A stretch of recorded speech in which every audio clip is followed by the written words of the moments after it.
VP Sara Duterte nagbabala na sa taong bayan. Ay naku po, eto na naman, marami na naman tataas ang kilay nito. Marami na naman ang maiinis kay Vice President Sara Duterte nito. Bukas trending na naman ang mga Duterte. At kaya laging trending ang mga Duterte? Tapos si Marcos tsaka yung mga bataan niya kuda ng kuda. Sa totoo lang, kami lang mga vlogger pumapansin sa mga yan. Kasi naman, bakit nyo naman kasi pinapansin? Paano di papansinin? Ba kasi mamiyasa. So ito nga Ted Filon na minura na. Hindi na nakapagtimbi si Manong Ted. Ted Filon, minura na po si Marcos Jr. Alam mo, patagal na bumabanat si Manong Ted sa administrasyong Marcos. Ako na yung kinakabahan dito. Ako na yung kinakabahan kasi baka mamaya pag initan siya at alam niyo yun, baka mamaya biglang ano bang tawag dito? Biglang ipatanggal. Baka biglang alam niyo yung bigla siyang gipitin.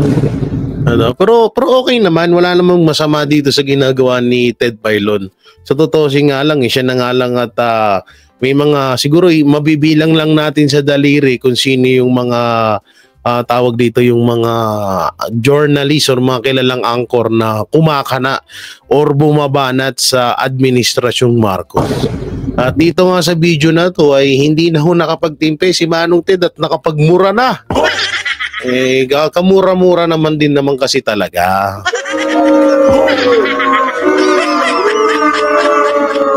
At eto nga Risa Ontiveros, mapatungkol sa impeachment kay VP Sara Duterte, kumuda na naman. Medyo sabi ni Risa medyo hindi na ako napapansin. Nawawala na yung spotlight sa akin. Kasi nung panahon na ginigipit ko si Pastor Apollo Sikibuloy, tutok yung media sa akin. May mga ini-endorso pa naman akong mga kandidato. Tapos mawawala ako si spotlight. Di pwede yun pala ko.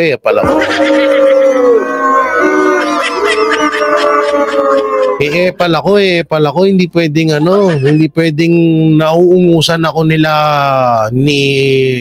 yung female version na si Castro. Yung si Attorney Castro, sabi niya, mukhang nauungusan ako ni Attorney Castro sa pagbida-bida. Nauubo tuloy ako.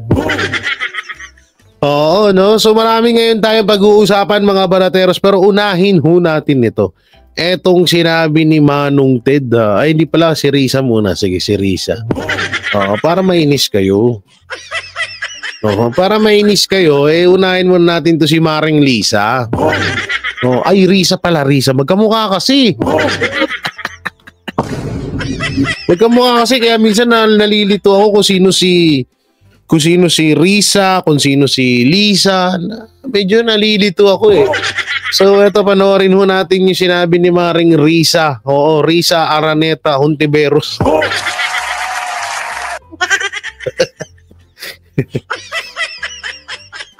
Medyo mali yung camera natin Ang galing Risa Araneta Marcos Hontiveros.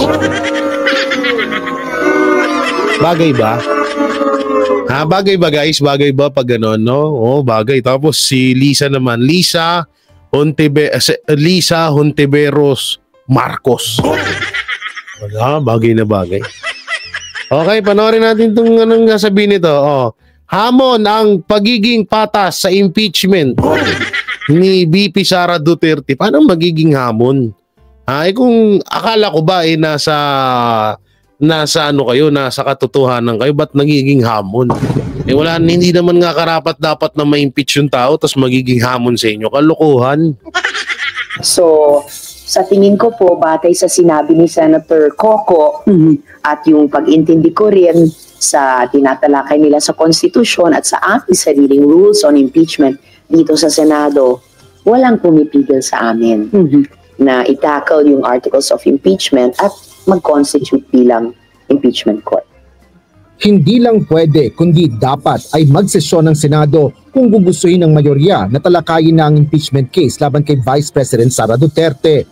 Ito ang posisyon ni Senate Deputy Minority Leader Risa Hontiveros sa gitna ng mga usapin kung kailan magsisimula ang impeachment trial. Ayon sa mambabatas, sang-ayon siya sa pananaw ni Senate Minority Leader Aquilino Coco Pimentel III na simulan na ang paglilitis bago pa ang pagbabalik sesyon ng Kongreso sa Hunyo. Sa kabila nito, nilinaw ni Hontiveros na kinikilala rin niya ang pananaw ni Senate President Francis Jesus Escudero na hindi sila pwedeng mag-convene bilang impeachment court habang sila ay nakarises. Bunsod ng mga argumento, sang-ayon din ng senadora sa pagpapatawag ng all-member caucus o pagpupulong ng lahat ng mga senador upang mapag-usapan ang pananaw ng bawat isa. Umaasa ako na matutuloy yung all senators caucus para dun man lang sa caucus for starters mapag-usapan itutuloy na ba natin yung impeachment trial. And I think na nasabi na ni SP pwedeng sa June na daw pag-convene namin ulit, pag-resume. Pero sa tingin ko, at ito yung pwedeng pakinggan ng mga colleagues namin sa mga argumento ni Senator Coco, posibleng-posible at para sa akin, and I believe para kay Senator Coco, mas desirable at kayang gawin mas maaga sa Hunyo. Tiniyak naman ni Senador Risa Hontiveros na sa kabila ng mga argumento sa pagitan nilang dalawa ni Vice President Sara Duterte ay magiging patas ang mambabatas sa paglilitis bilang impeachment judge.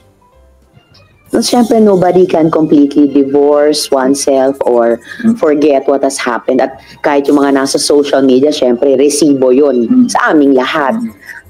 But the point is, as has been done by senators before and senates before sa mga previous impeachment trials, yun yung hamon sa aming lahat at hamon din sa akin. To have that frame of mind na okay, as if nagsisimula sa simula.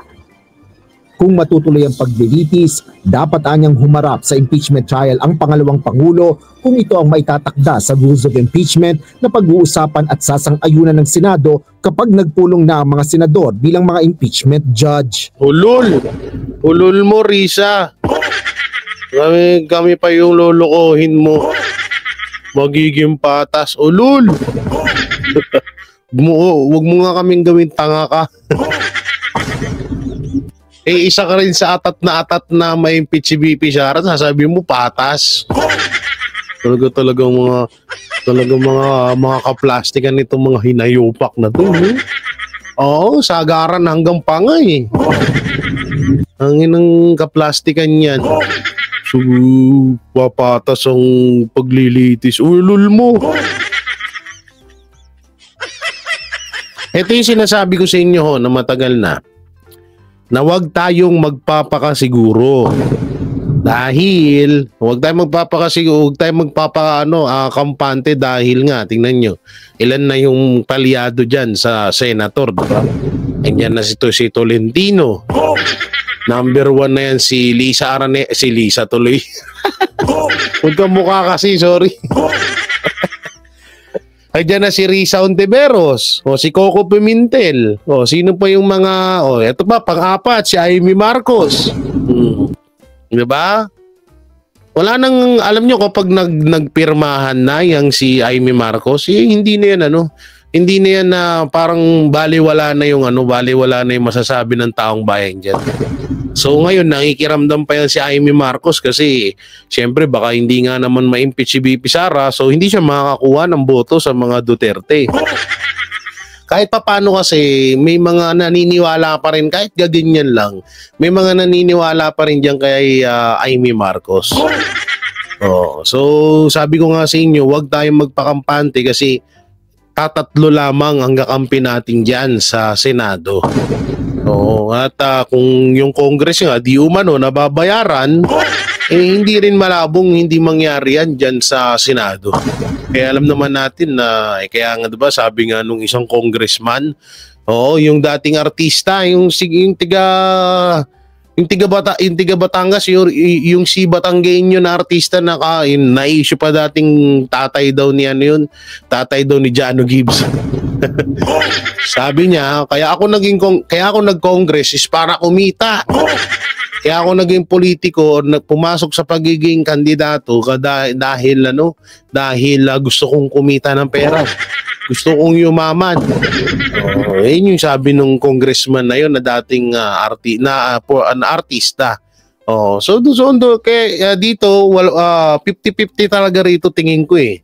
50-50 kasi nga ang hirap na magpakasiguro ngayon. Ang hirap na magpakasiguro. Sana manaig pa rin talaga yung makonsensya or tinatawag na hindi magpadala sa anumang offer, sa anumang pananakot dito sa mga senators. So hindi ko naman nilalahat bato-bato sa langit. Taman, wag magalit. Magalit ka na. Ako talaga kasi nabudol na tayo kaya medyo ilag na tayo sa ganyan. Ang hirap pag alam mo yung tipong sigurado ka na, hindi may impeach si Sara, nasa Senado na, pero bandang huli, ako po against din sa impeachment kay Vice President Sara Duterte. Pero lagi ko sa inyong pinapaunawa na wag ho tayong magpakampante.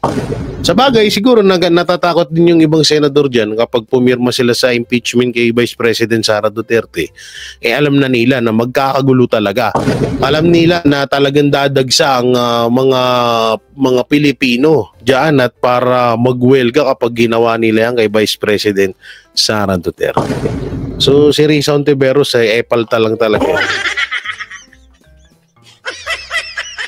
So dito naman tayo kay Manong Ted. Ayan, makikita nyo si Manong Ted na nagmura na. Si Manong Ted talaga Hindi ito, alam nyo, nagiging okay. Talagang sumasaludo ako dito kay Manong Ted dahil hindi siya nagiging bias na isa sa mga sikat at kilalang mainstream media anchor. Talagang alam mo yun, kung mali para sa kanya, parang Banateros din, pag tama palakpakan, pag mali banatan. So ito, panoorin natin. Mga kapatid, pag-uusapan natin ito, kikilabutan ka dito sa kawalang hiya. Maaga pa. Saan nila dinala pera? Yan ang isa pa. That's the question. Where is the money? And yung sinasabi kahapon ni Justice, why is there an urgency to transfer the fund? Yun ang sabi niya. Ba't kayo nagmamadali kung may pondo na pala yan? Ba't kayo nagmamadali? Saan? Sa National Road Maintenance? Di ba meron tayong road users tax? May pondo Mga kapatid, pag-uusapan natin ito, kikilabutan ka dito sa kawalang hiya. Pag nadadala na si Manong Ted. Ako na lang magsasalita, Manong Ted sa kawalang yaan ng gobyerno. Ayan Maaga pa. Direk Joey, good morning sa iyo. Alam nyo ba, mga kapatid, na sa Pilipinas po, ang isa sa pinakamahirap na problemang pangkalusugan ay yung mga biktima ng stroke. Okay? Meron pong ginawang pag-aaral. Kung gaano po karaming Pilipino ang namamatay at yung po nahihirapan sa recovery. Heart attack, stroke. Stroke, ischemic, saka hemorrhagic. Iyan po pag-uusapan natin kasi lumalabas din ngayon, una, yung kawalan natin ng mga ospital na agad makaka-responde sa mga stroke. Huwag natin pagwalang bahala ito dahil ngayon may mga bata na stroke na. Ay, totoo yan. Di po ba? At yung ating mga nakakapanayam, yung mga magulang po ninyo, tayo ho mismo, hindi mo alam na pwede mangyari sa iyo yan. Ang tanong, kapag ba sinugod ka sa ospital, pupuntahan niyo pinakamalapit, meron ba doong pasilidad para ka ma-revive? At kung na-stroke ka na, gaano kahirap sa pamilyang Pilipino ang gastusin dito. At napakaliit na naman po ng PhilHealth subsidy para dyan. Isa po yung sa ating mga pag-uusapan, ito'y napaka-importante, usapin pangkalusugan. Na ngayon nga, i-connect natin sa halalan. Yung mga nasa entabladong yan, sasayawan ka lang yan. Pag yan nahalal na naman, malamang kung ano sabihin sa kanilang boto sa mga gantong usapin, ganun pa rin sila. Sa pool dito sa pool yung mga kawataners. Pero real talk yun sasayawan ka lang ng mga yan. Kaya tayo nasisadlak sa ganitong uri ng governance. Dahil ang pinakamalaking problema sa bayan na ito, mga kapatid, pinakamalaking problema, gobyerno mismo. So dito po sa issue ng PhilHealth na ito, di po ba, tinanggalan mo ng government subsidy ang PhilHealth. Ito yung bagong kaso na isinampa. Pero itong pinag-uusapan dito ay yung pong paglilipat ng sinasabing reserve fund. Iba ho ito separate ito. May bagong petition din ngayon tungkol naman doon sa government subsidy. Ito po ang pinag-uusapan dito yung sinasabing excess, sobrang pondo. Kahapon po excess na hindi excess. Oo. Kahapon po na klaro na Diba? Kaya din hihingi tayo ng explainer mamaya dito para muli nating ipagdiinan na tayo po'y nabudol doon sa mga sinasabi ng PhilHealth na pinayagan naman ng ilang kongresista sa kanilang pagdinig at nagamit sila sa pagkukondisyon sa isipan ng iba na nag-aawak-awak ang pera ng PhilHealth. Hindi po. Hindi. Lumabas nga po ngayon sa hearing, di ba? Sa oral argument na ang PhilHealth po may negative ang kanila pong pananalapi. Yung pong kanilang mga obligasyon na paparating, wala silang pera para doon. And then, ito nga po maganda kahapon bilang patikim mga kapatid sa naging oral argument na binanggit mo kanina, Chacha. Anong sinasabi po ng isa sa mga maestrado na tayo po'y, kaya pag humarap ka dyan, baby girl, sa ganyang uri ng oral argument, dapat preparado ka nga harap kasi yung justice hindi ito para mga kongresista o mga senador na wido-wido lang. Di ba? Na stock knowledge lang ang bit-bit. Preparado po sila. Napakasimple po ng mga ng mga tanong, ng mga paglalatag ni Justice. No? Ang sinasabi niya, sandali lang, ano ba ang source ng pondo ng PhilHealth? Ano ba ito? Pinagpapaliwanag yung kanilang SVP. Yung pong direct contribution ng mga miyembro. O saan pa nanggagaling ang pera? Meron po kaming subsidy galing po sa PAGCOR at PCSO. Tama, meron po kami. Okay. Saan pa nanggagaling? Meron din po kaming pinanggagalingan na pera para po sa sin taxes. Yung sin taxes pa, paano ba yun? Yung pagbubuwis para saan ito? Nakalagay po yan sa UHC law. Saan pa nanggagaling? Meron din pong government subsidy. Ganon. So kung yan ang pinanggagalingan, para saan yung pera? Para sa bulsa ng mga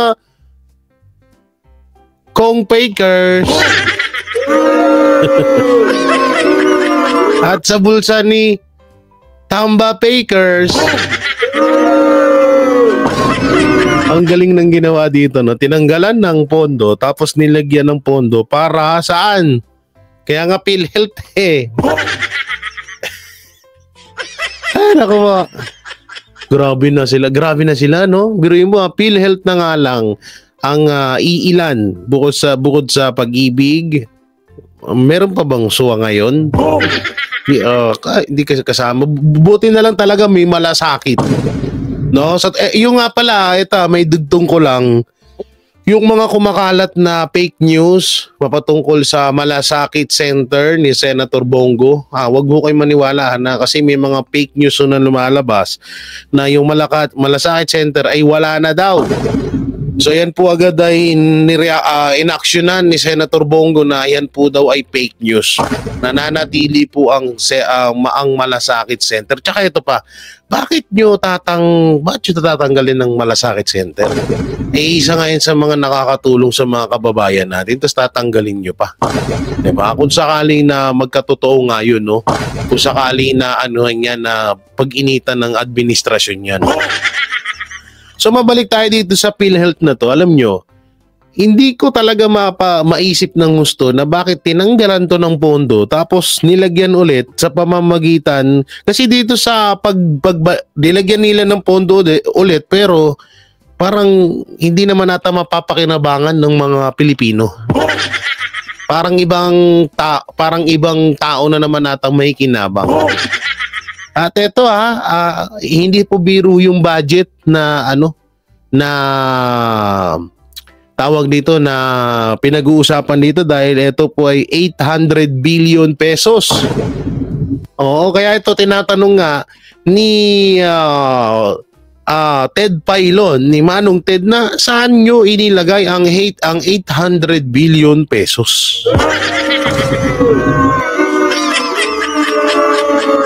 Grabe, no? Talagang tinatanggalan tayo ng administrasyon ng kahit papanong katiting na makakatulong sana sa atin. Lupit talaga. Para po sa pondo po ng una, yung pong mga indirect members, contributors. Sino to? Direct contributors. PWD, senior citizen, mga indigents, hindi kaya. Yun pala naman. Yung sin taxes, para saan yun? Yun din po ito. So yung bang sin taxes, ano ba yan? Special law ba yan? Oo, special law. Meron siyang special purpose, special. Anong purpose niya? Para sa PhilHealth. So nakalagay doon, special din ang provision para sa una, pagpapadami ng benepisyo. Pangalawa, para kung kakayanin na, dahil nga may pera ka na, babaan mo ang contribution. Diba? Klaro. Sige. So, kung yan ay special na batas para sa special na adhikain, ba't mo naman gagamitin yan sa ibang bagay? Yun pa yung masakit dun. Saan bang bagay gagamitin ang pondo na eto po. Kung nanonood ka, nakikinig ka ron sa cheese, sabi nga ni boboto mo ba yun? Ha? Sa cheese. Elections ba yun? Checkmate. Mati na Hindi ba? Bulag na Paano ka hihirit doon? Ha? Alam mo, kahapon, habang nakikinig ako, walang video oral argument nga po. May part dyan, nag-explain si, yung lagi natin kausap dito, Sir Albert Domingo. Tapos pinatawag nitong si Justice Amy Lazaro Javier, si SVP PhilHealth Renelim Shaco. There was a time, nagbiro ng kaunti itong si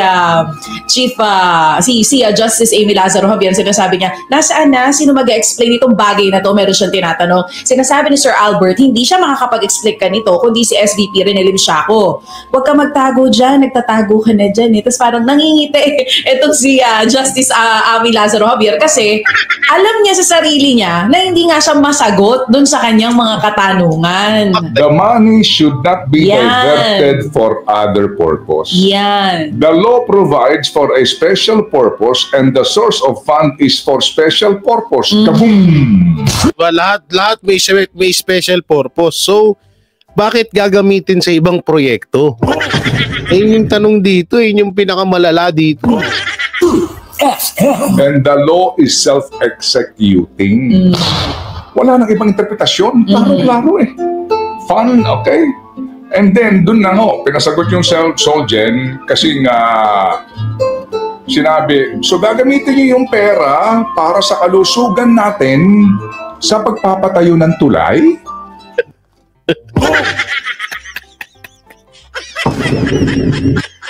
Ay, grabe. Para sa kalusugan natin pero ipapatayo ng tuloy. Anong connect sa kalusugan natin yun? Kahit si Ted Pailon gagamitin sa kalusugan natin pero sa tulay ipapadaan, ganon. Wala na. Ay, naku, tagal ng 2028. Tagal ng 2028 election. Grabe. Para daw sa kalusugan. Tapos gagamitin para sa tulay. Hindi kasi ito, i-explain ko Ako kasi construction worker po ako, no. So alam ko rin po yung kalakaran diyan sa yung mga kontraktor, yung mga tawag dito. Pakyaw or basta yung mga pang-contract sa mga lalo na yung tulay na yan. Alam nyo, kumikita talaga dyan yung mga engineer, yung mga lalo na yung contractor, at lalo na yung syempre yung pinaka main contractor, no? Yun yung mga pinakamalaking kung kumita dyan. Katulad nga niyan, halimbawa yung isang tulay nagkakahalaga lamang po ng mga nasa 10 million pesos. Tulay na ho yun, ha, matibay na, wala nang problema, 10 million pesos. Tapos ang hiningin pondo doon sa tulay na yun ay umabot ng 30 million pesos. So sa madaling salita, nasa 20 million or mas malaki pa doon sa mismong pondo yung mananakaw ng mismong kontraktor.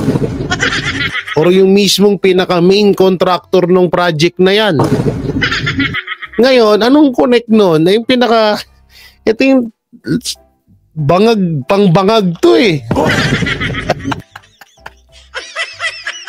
Oy, salamat nga pala kay Coach Oli. Ito yung regalo niya sa akin nung birthday ko. At galing siya Japan. Yan, saktong-sakto at napakaganda. Magiging paborito ko na to. Oo, yung ating hoodie. Yeah.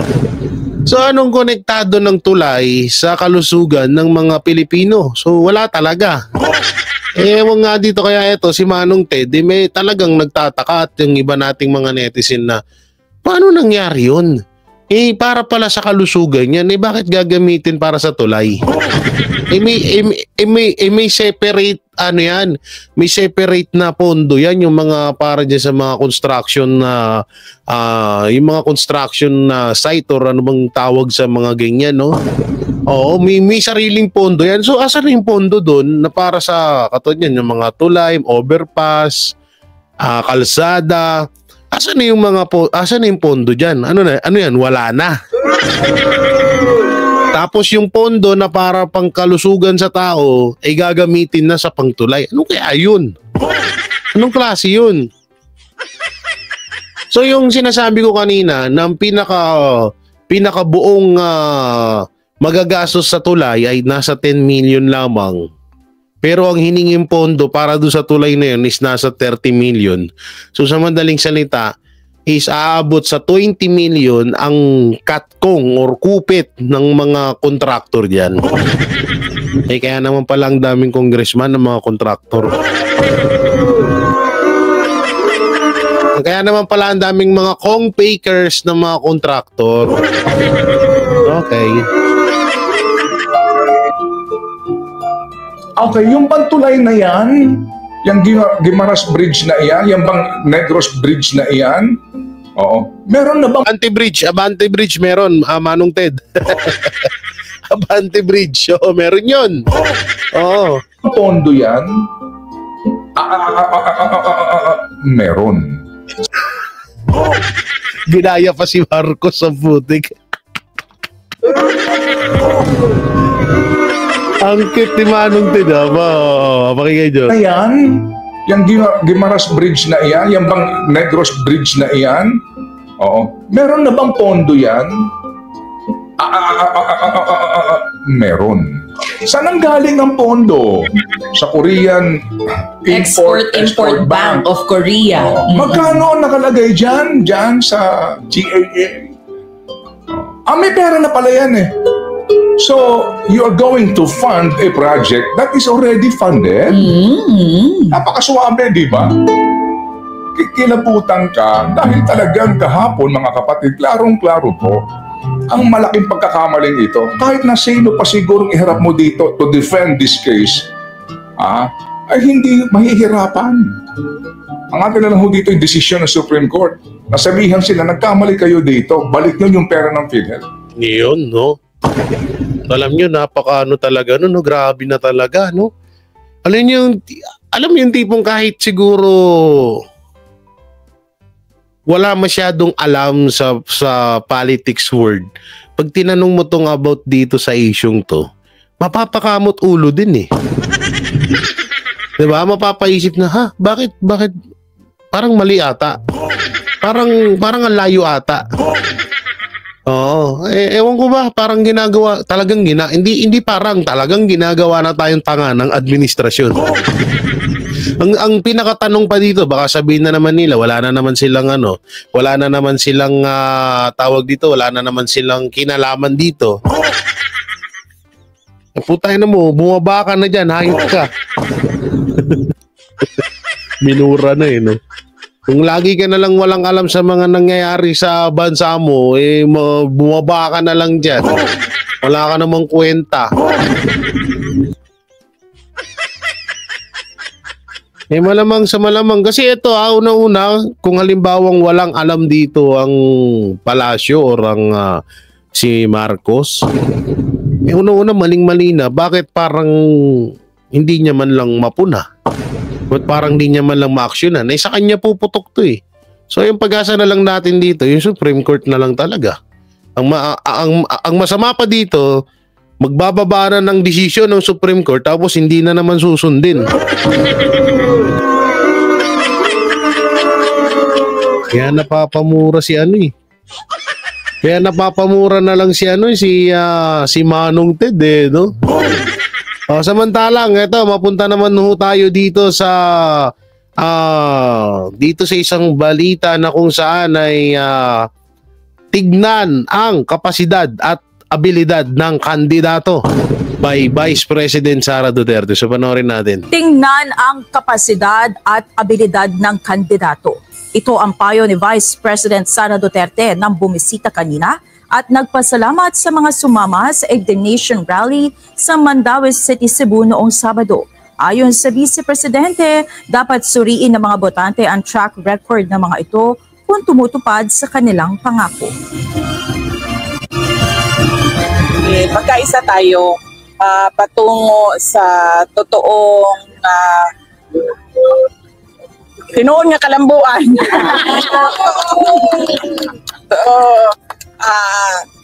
Tinuod nga kalambuan.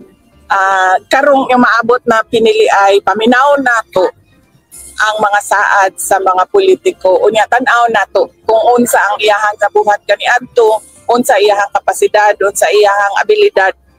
Dili na mabuto tungod kay gikan sa political dynasty. Diba? Dili na mabuto tungod kay anak tungod kay Duterte ang apelyido, anak ni Digong. Tanaw na to ang tao. Unsa ba iyahang mabuhat? Unsa iyahang nabuhat? Ang galing nun. Talang palakpakan natin si Vice President Sara Duterte. Pero niya, ito translate natin sinasabi niya. Sabi niya rito, hindi porket anak ni Duterte, anak ni Marcos, anak ng kung sinong Poncio Pilato dyan, ay ibubuto nyo na agad. Siyempre, ang pinakamaganda is tignan mo ang kapasidad at abilidad ng isang kandidato. Diba? Yun eh. No? Pero mo talagang alam nyo, may mga tanga-tanga na namang magko-comment dito. Dito sa sinabi ni Vice President Sara Duterte na about sa ganito. At may mga magko-comment na naman na, hala, Bibi Sara, pinatamaan mo sarili mo. Boplak. Kung bagay, mga bobo naman kayo. Pinaka-importante sa tanan. Katong ni Saad siya sa iyahang mga buhaton para sa ato ang nasod, nahatag na niya. Pinasalamatan din niya ang mga patuloy na naniniwala at sumusuporta sa kabila ng mga paninira sa kanya. Nakakadagdag ng moral para sa kanya mga tauhan na makita ang patuloy na suporta ng mga tao sa kanilang trabaho at mga proyekto sa kabila ng mga paninira sa kanya. Gusto na ko mapaabot sa ilaha personal ang pagpasalamat na bisan sa unsa kahugaw sa politika, unsa kagrabe ang pandaot, wala gihapon mawala ang pagtuo ug pagsalig sa mga tao sa akoa, sa amo ang opisina. Importante na siya sa mga employees no sa Office of the Vice President sa ilang moral nga naa ang katawhan nga nagsuporta sa ilang trabaho ug sa muang mga proyekto. Yan, alam nyo, ito yung dito eh. Ito yung isa sa mga kinakaasar ng talaga, no? Yung pagiging sobrang, alam nyo yun, sobrang matalino ng mga Duterte. Matalino na, maabilidad pa, hindi mo pa mahiisahan. No? Di alam nyo, totoo yung sinabi ni Vice President Sara na yun. Hindi porket anak ako or anak ka ng isang kilala. Sabihin na natin, halimbawa, si Charis Pempenko. Si Sandro. So, hindi porket anak siya ni Marcos at kilala siya, boboto nyo na agad.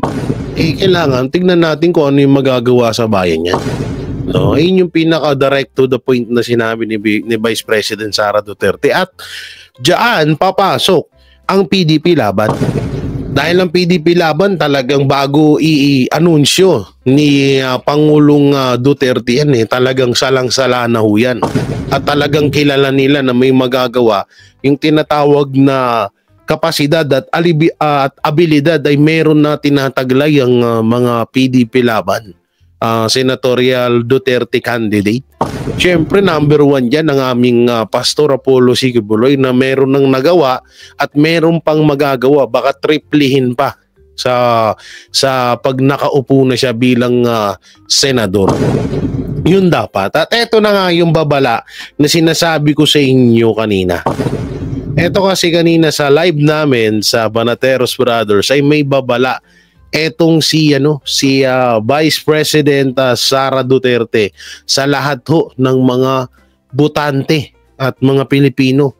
So ito po, panoorin po natin. Dapat natin iboto, tsaka sino ba yung mga partner, mga hindi dapat natin iboto at ibalik sa pamahalaan? Unang-una, itong mga komunista. Kaya ayan, ipinanawagan ni Vice President Sara Duterte sa mga botante na huwag nang bumoto or iboto ang mga party list sa ilalim ng Makabayan Block. Makabayan Block pala. Magpapasalamat naman ang bise sa suportang natatanggap ng mga senatorial candidates ng PDP laban. Narito ang balita ni Jason Rubrico. Gaandaang individual ang kinita ni Vice President Sara Duterte sa ginanap na Leaders Conference ng hakbang ng Maisog Misamis Occidental Provincial Council sa Tangub City. Dito nagpasalamat ang pangalawang Pangulo sa kanilang mga suporta sa mga kandidato ng PDP laban para sa pagkasenador at maging ang ibang guest candidates ng partido na may kaparehong pananaw para sa pag-unlad ng Pilipinas. Pinipili pa sa ang mga guest candidates kay doon na may mga kandidato na pareho o vision, pareho tumong sa ato ang kanan. Ang kita nato ang ato ang nasod nga hiling-ali ba ulahi sa kanan, ulahi sa mga silingan nato, ulahi sa Southeast Asia, ulahi sa tibuok kalibutan. So, daghang salamat sa inyong suporta sa ato ang mga senators sa PDP laban at mga guest candidates natin sa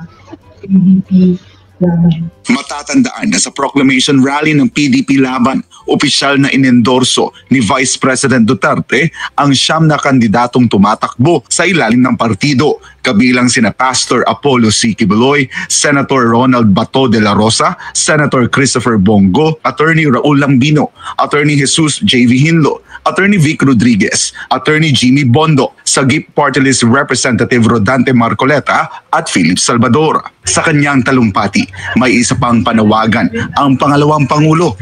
Yan ay huwag nang pagbigyan na makakuha ng pwesto sa Kongreso ang mga party list sa ilalim ng Makabayan Block. Ayan na nga. Ito pakinggan niyo. Alam niyo ito natatanda natin. Wala. Ayan ayan yung mga party list na ibasura. Ayan yung wag niyong iboto. Ayan yung mga party list ng mga ng mga makakaliwa or tinatawag ng mga NPA. Inubuhan no? So ano ba sinabi ni BP Sara ito? Sa ilalim ng Makabayan Block. Naninibuto ang bayan mo na, Gabriela.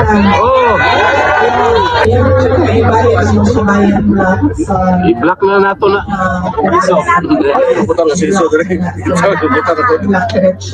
Una na rin binigyang diin noon pa man ng National Task Force to End Local Communist Armed Conflict o NTF-ELCAC at maging ng mga dating kasapi ng mga party list na ang Kabataan, Bayan Muna, Alliance of Concerned Teachers o ACT at Gabriela ay konektado sa Communist Party of the Philippines, New People's Army, National Democratic Front Front o CPP, NPA, NDF. Katunayan, ang kasalukuyang Yan na, si Franz Castro lipad. representante ng ACT Teachers at tumatakbong senador ngayong halalan na si Franz Castro ay convicted sa kasong child abuse. Si Castro kasama si former Bayan Muna Congressman Satur Ocampo ay nahuli ng mga otoridad noong 2018 na nandukot ng 14 na menor de edad na katutubo sa Talaingod, Davao del Norte. Para sa Diyos at sa Yan na, malinaw, no? Wag nyo nang iboboto yung mga party list na mga makakaliwa.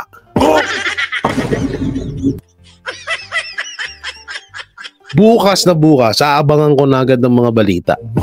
Dahil malamang sa malamang, magwawala na naman si Franz Castro lipad.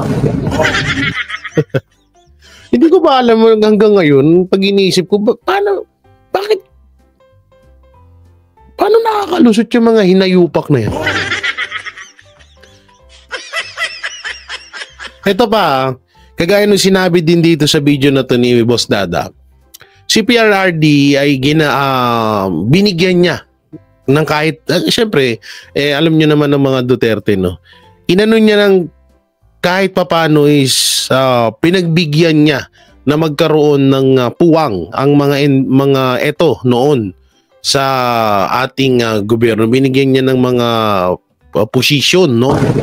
Kaso bandang huli tinanggal niya rin dahil parang talagang tinatawag na mga hudas or hoodlum ng bayan.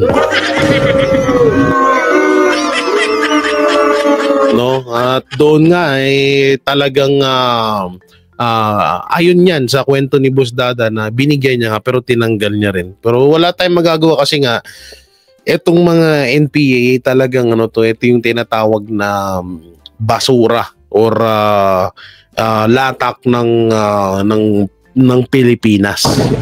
Ito yung mga grupo na talagang ang Pilipinas ay parang bakal. Ang bakal na dudurog, naluluma kapag kinapitan na ng kalawang. So wag nating hayaan na makalapit at makapasok muli ang mga makakaliwa or etong mga NPA na to sa ating gobyerno na nangyayari ngayon ho. Kasi ngayon lantaran na ho, 'di ba? Lantaran na ho na nakaupo at hinahayaang pakalat-kalat ang mga NPA, ang mga makakaliwa diyan sa ating gobyerno. At hindi ho yan fake news kasi nandyan ho si Franz Castro, si Raul Manuel, si Brosas, si Paduano, at iba pa. O baka sabihin nyo fake news, nanggaling mismo yan sa bunganga ng tatay ni Marcos Jr. na si Joma Sison. Tatay ni Marcos. Hindi, alam nyo ko ba't ko ba binansagan na tatay niya si Joma Sison ni Marcos Jr.? Ikaw ba naman nung panahon ni PRRD, nawala ang mga NPA, ngayon kinupkop mo na naman ulit. Pero alam naman na natin yun kung anong purpose ni Marcos Jr. Bakit niya kinupkop yung mga makakaliwa is parang labanan or isa sa mga kasangkapan na para lumaban sa mga Duterte. So ngayon, eto nga, sinabihan na tayo ni Vice President Sara Duterte na wag na ho tayong magpapauto ulit. Wag na ho tayong magbuboto ng mga party list na yan na alam natin mga makakaliwa. Oo, doon tayo sa alam natin. At hindi lang porkit na binigyan kayo ng ayuda, binigyan kayo ng 5,000, yun na yung iboboto nyo. No? Wag ho ganun. Okay po yun, wala pong problema na tanggapin nyo yung pera, tanggapin nyo yung bigas, tanggapin nyo yung ayuda, tanggapin nyo kung ano yung binibigay sa inyo, pero wag nyo ho silang iboboto. Maging na ho tayo, maging mapanuri na at matuto na tayo sa nangyayari ngayon. Tingnan nyo ngayon, ang dami nating nagsisisi. Kasama na ako dun. Dahil ako lang ang nag-iisa sa Banateros Brothers na bumoto kay Marcos Jr. Dahil yan kay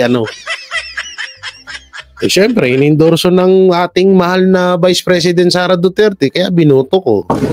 So, ganun din naman siguro yung iba dyan. No? So, ngayon, matuto na tayo. Alam nyo, si Marcos Jr. ang naging malaking sa atin, leksyon. No? isa siyang pinakamalaking leksyon sa atin na hindi na natin uulitin kahit kailan.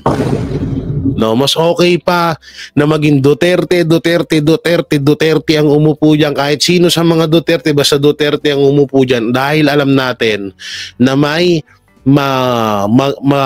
may kakahinat na maganda ang bayan natin. Pwede rin si Pastor Apollo Sikibuloy kung sakaling pala rin. Oo, kaya nga ipanalangin din natin na hindi sana manaig ang dayaan sa darating na halalan. No, yun. So mga banateros, mga kabiyayan, nung may kukomento nyo sa mga napanood natin at dito sa mga sinabi ni Vice President Sara Duterte at doon sa sinabi ni Manong Ted Pailon, i-comment nyo lang po dyan sa baba. Siyempre, don't forget to like, share, comment, and subscribe sa ating YouTube channel. Paipindot na lang din po yung bell button para lagi kayong updated sa ating mga video araw-araw. So maraming salamat. Ingat po kayo palagi. God bless and peace and bye-bye. Straight PDP laban. Yan ang Banateros, walang inuurungan. Pag tama palakpakan, pag mali ay babanatan.